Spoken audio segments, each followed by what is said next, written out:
Tonight, 7 people are dead, including the gunman, after several shootings in Muscatine. Tonight, police say 4 people were found dead just after noon at a home on Park Avenue.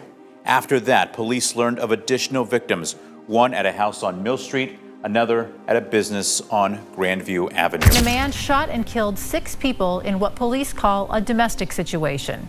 He later died from a self-inflicted gunshot wound. The killing spree occurred in 3 separate locations throughout the community.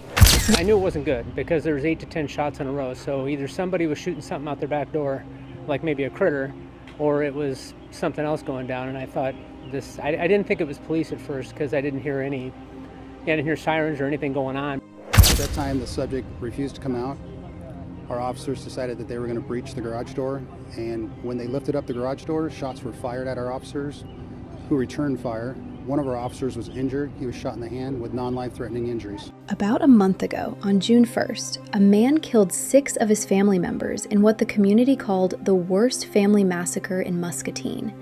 This was so bad that the head of police in a press conference called it an act of evil. Just listen. Today, I simply do not have the words. This act of evil and what it has done to our community. Please show support by taking a moment to like, subscribe, and always drop a comment on how you feel. Domestic violence is a serious problem that needs to be tackled in our community, and honestly, I really love the support y'all have been showing. On the afternoon of June 1st, 2026, Muscatine police received reports of a shooting at a home in the 200 block of Park Avenue in Muscatine, Iowa, a Mississippi River community of approximately 24,000 people, located about 50 miles southeast of Cedar Rapids. Officers arrived and found 4 people fatally shot inside the home. All 4 were pronounced dead at the scene. First and foremost, there is not an active threat to our community. Today, Monday, June 1st, 2026, at approximately 12:12 p.m., Muscom received a report of a shooting at 210 Park Avenue in Muscatine. Officers and emergency medical personnel were dispatched immediately. Upon arrival, officers located 4 victims inside the residence. All 4 victims had suffered gunshot wounds and were pronounced deceased at scene.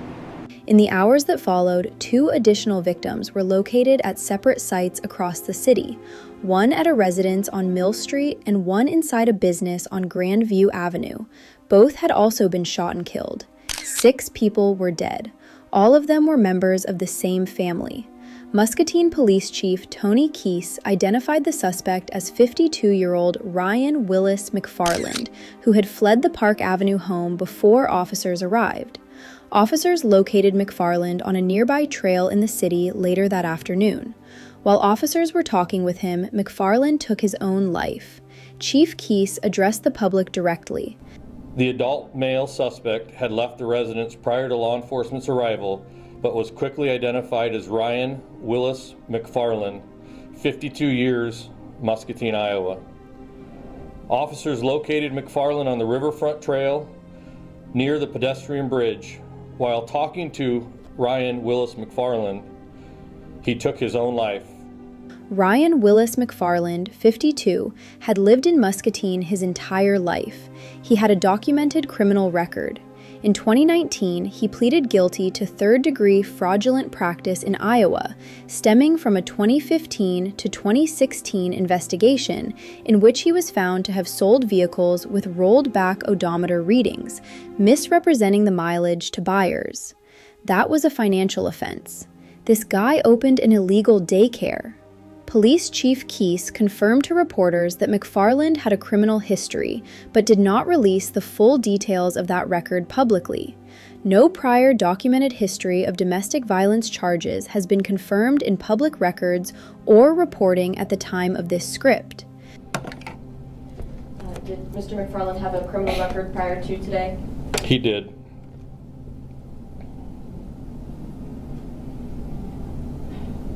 Are you able to share any details of that criminal record? Not at this time. The full context of the McFarland family's domestic circumstances prior to June 1st has not been released by law enforcement. At approximately 12:15 p.m. on Monday, June 1st, 2026, Muscatine police received the first call reporting a shooting at the Park Avenue address. Officers responded and found 4 victims, later identified as Lesa McFarland, Ryle McFarland, and 2 others, fatally shot inside the home. Each was pronounced dead at the scene. Ryan Willis McFarland had already left the residence before law enforcement arrived. Investigators identified McFarland as the suspect and began searching the city. In the course of that search, 2 additional victims were located at separate addresses across Muscatine: Austin Harris at a home on Mill Street and Dakota Whitlow at a business on Grandview Avenue. Both had been fatally shot. Officers located Ryan Willis McFarland on a nearby trail in the city later that afternoon. While officers were engaged in conversation with him, McFarland took his own life. The Iowa Division of Criminal Investigation was called in to assist the Muscatine Police Department with forensic analysis, ballistics testing, and recovery of digital evidence. Chief Kies confirmed that there was no ongoing threat to the public and that the incident was believed to be contained to those directly connected to the McFarland family. The 6 victims were identified by Muscatine Police Chief Tony Kies at a community vigil held on the evening of June 2, 2026. However, the city is not defined by the tragedy that took place. No, this city is defined by the overabundance of support that it has shown in the past 24 hours. The calls, and of course the food, the people, the prayers, and all of you here tonight. This is what makes Muscatine. And this message that we send out, this message that goes across this nation, this is the message we send. We will stand united. A great mentor of mine, somebody that I think very dearly of, sent me a text message before this, but it makes sense. John 11:35. It's a very simple verse. Jesus wept. So tonight, let us weep together as a community, as a family, as we show love to one another. It is through our faith and love for each other that will pull us through these tragic moments. Now please, take a moment with me to remember our victims. Lesa McFarland, 51.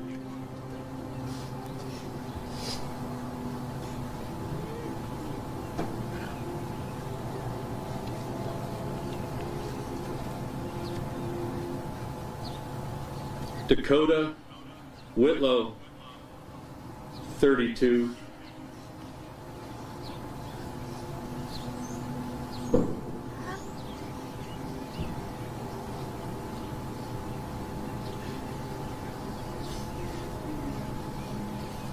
Austin Harris, 29.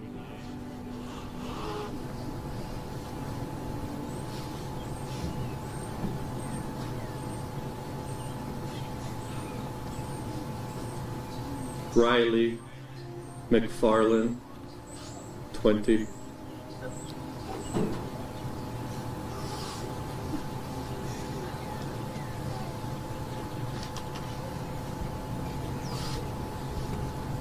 Mark McFarland, 16.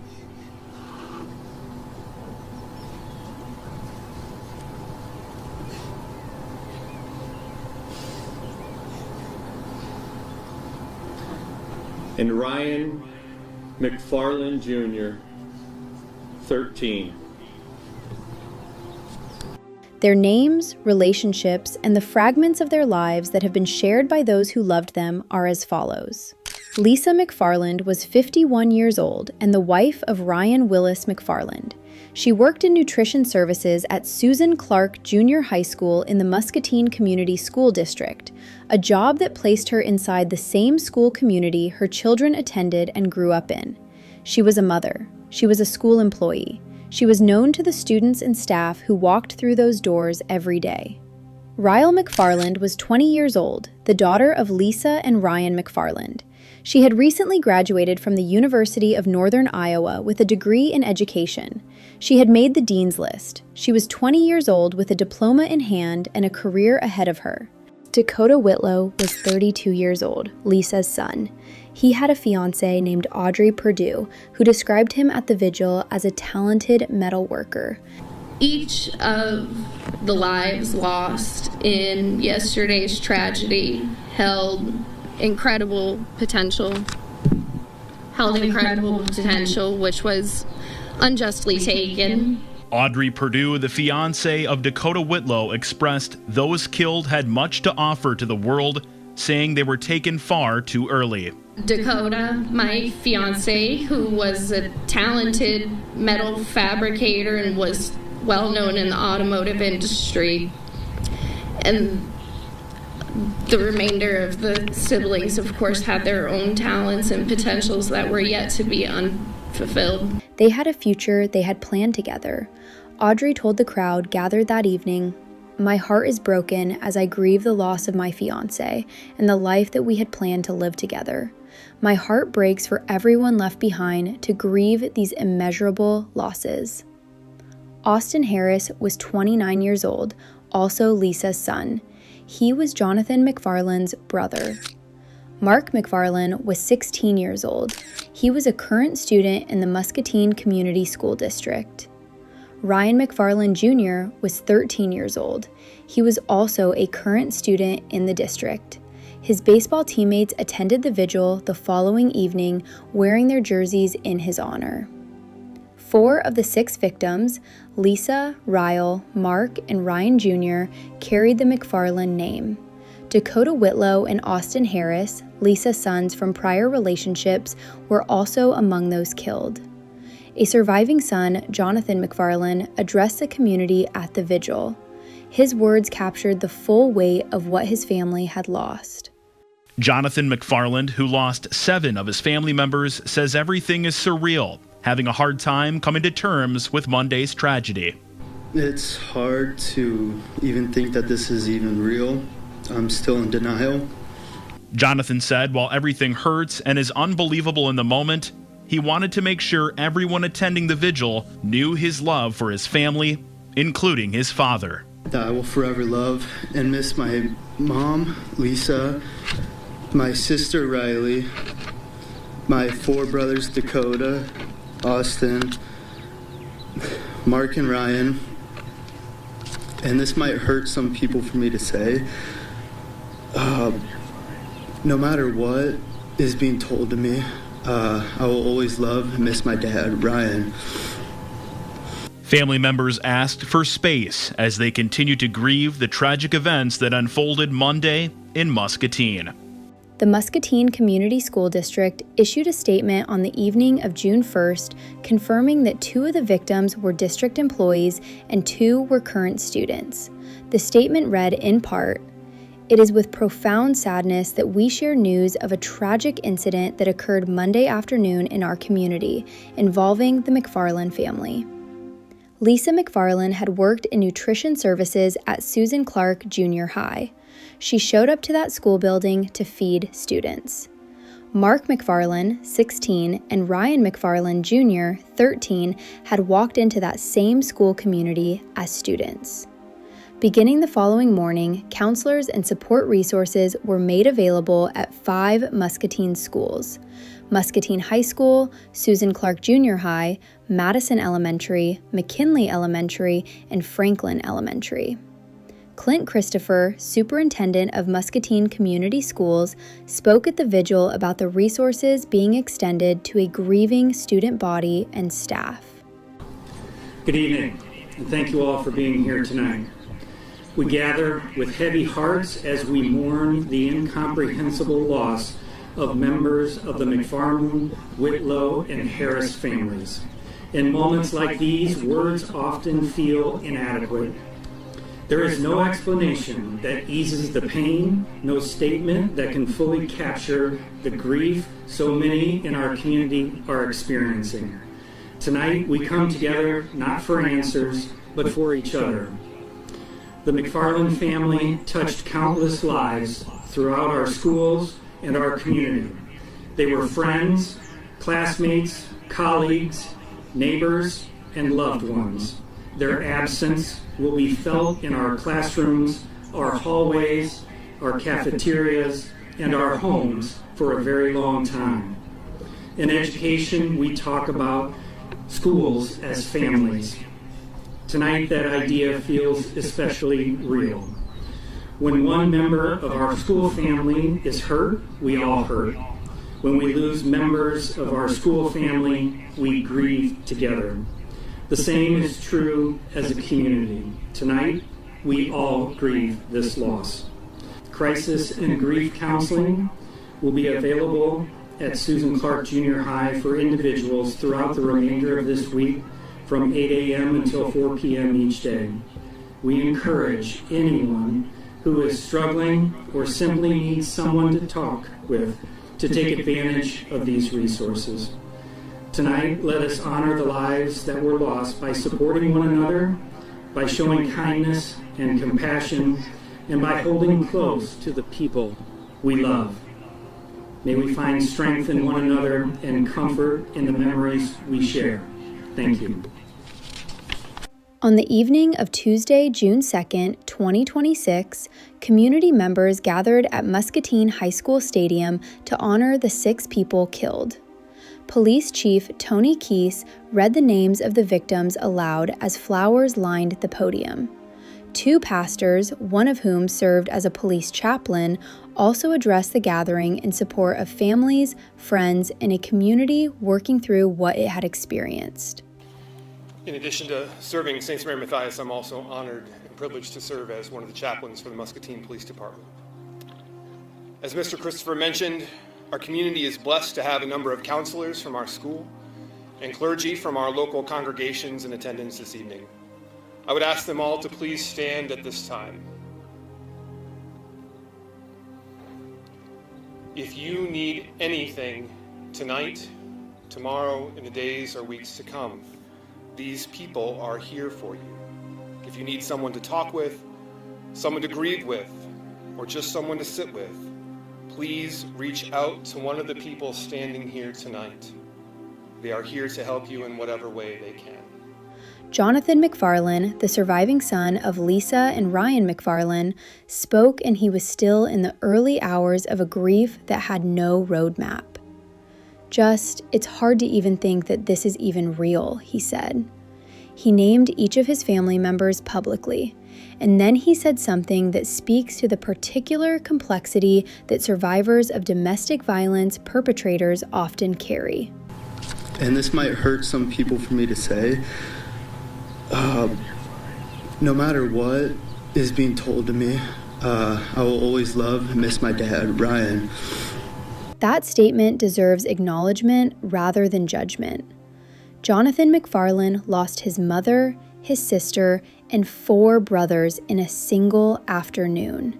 And he also lost his father, not to the same grief, but to loss nonetheless. Holding all of that at once in front of a community watching, at a podium the night after it happened, took a kind of courage that most people will never be asked to demonstrate. Audrey Perdue, the fiancée of Dakota Whitlow, also addressed the vigil. She described Dakota as a talented metal worker and spoke about the future that had been cut away. 6 people were killed in Muscatine, Iowa on June 1st, 2026. Lesa McFarland, 51, Ryle McFarland, 20, Dakota Whitlow, 32, Austin Harris, 29, Mark McFarland, 16, Ryan McFarland Jr., 13. Ryle had just graduated from university with an education degree. Ryan Jr.'s baseball teammates put on their jerseys for him the night after he died. Dakota had a woman who loved him and a life they had planned together. Lesa went to work every day and fed children at their school. A surviving son stood at a podium the following evening and named every single one of them. The investigation into the June 1st shootings is ongoing. The Iowa Division of Criminal Investigation continues to assist Muscatine Police with forensic and digital evidence analysis. If you are experiencing domestic violence, support is available at any hour.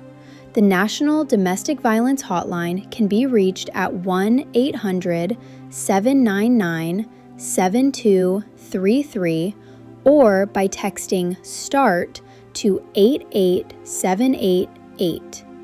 For anyone in emotional distress or crisis, the 988 Suicide and Crisis Lifeline is available by calling or texting 988 at any time, with online chat available at 988lifeline.org.